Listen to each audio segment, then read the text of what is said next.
یہ عبداللہ بن ابی کے ساتھ اللہ کے رسول صلی اللہ علیہ وسلم نے، آپ یقین کریں، یہ بندہ جو تھا جس کے بارے میں آپ کھڑے ہو کے کہا تھا، پبلک میں آپ نے التجا کی لوگوں کے سامنے کہ کوئی مجھے اس سے بچا سکتا ہے، کوئی بندہ مجھے اس سے تکلیف دی ہے، میرے گھر والوں کو اس سے تکلیف پہنچائی ہے، میرے گھر والوں تک پہنچ گیا یہ شخص. اس بندے کی جب وہ مر گیا تو آپ کو پتا ہے کہ اللہ کے رسول صلی اللہ علیہ وسلم کو، حالانکہ صحابہ نے کہا، حضرت عمر کہتے تھے اللہ کے رسول آپ نے اس کا جنازہ نہیں پڑھنا، ان کے جو بیٹے تھے مسلمان ہو گئے تھے، تو انہوں نے کہا کہ اللہ کے رسول میرا باپ تو بڑا خبیث گندا آدمی تھا،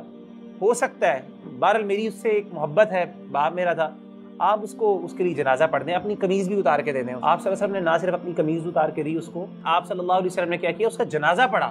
جنازہ بھی پڑھ دیا، اور آپ نے اس کے لیے خود کہا کہ میں جنازہ پڑھوں گا. آپ نے اس کا جنازہ پڑھایا، اس کے لیے معافی مانگی، اور پھر اللہ تعالیٰ نے کیا کیا، قرآن مجید کے اندر یہ آیت نازل کی تھی، استغفر لہم او لا تستغفر لہم ان تستغفر لہم 70 مرۃ لن یغفر اللہ لہم. تم چاہے اس کے لیے معافی مانگو نہ مانگو، 70 دفعہ بھی تم اس کے لیے جنازے پڑھو، اس کے لیے دعائیں مانگو، اللہ تعالیٰ کبھی معاف نہیں کریں گے. اللہ کے رسول صلی اللہ علیہ وسلم نے فرمایا کہ اگر مجھے اللہ تعالیٰ یہ اجازت دے دیتے نا، مجھے یہ پتا ہوتا کہ میں اس کا 70 دفعہ جنازہ پڑھوں اور 70 دفعہ اس کے لیے معافی مانگوں تو اللہ اس کو معاف کر دیں گے، تو میں وہ بھی کرتا آج اس کے لیے. نبی کا ظرف یہ ہوتا ہے، نبی کی بڑاپن یہ ہوتا ہے. تو میں آپ کو سب بھائیوں کو اور اپنے آپ کو فرسٹ آف آل یہ نصیحت کرتا ہوں، یار ہمیں معاف کرنا سیکھنا چاہیے،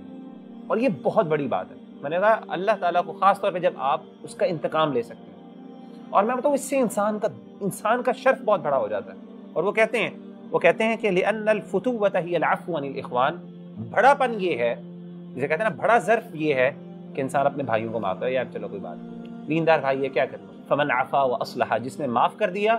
اور جس نے کیا کیا، اس کی اصلاح کر دی، فاجرہ علی اللہ، اللہ فرماتے ہیں قیامت کے دن اللہ تعالیٰ اس کو اجر دیں گے، اس کا اللہ تعالیٰ اس کو سیٹسفائی کریں گے قیامت کے دن. آپ نے فرمایا کہ کوئی بندہ جو کسی بندے کو معاف کر دینا، اللہ کے رسول نے کہا میں قسم کھا کے کہتا ہوں اللہ تعالیٰ اس کی عزت کو مزید بڑھاتے ہیں، اس کی عزت کبھی کم نہیں ہوتی. یعنی آپ نے کہا کہ مجھے اگر تمہیں یقین نہیں آتا، میں حالانکہ اللہ کے رسول کو قسم کھانے کی ضرورت نہیں ہے، لیکن آپ نے کہا میں قسم کھا کے کہتا ہوں یار کہ اس سے کسی کی عزت کم نہیں.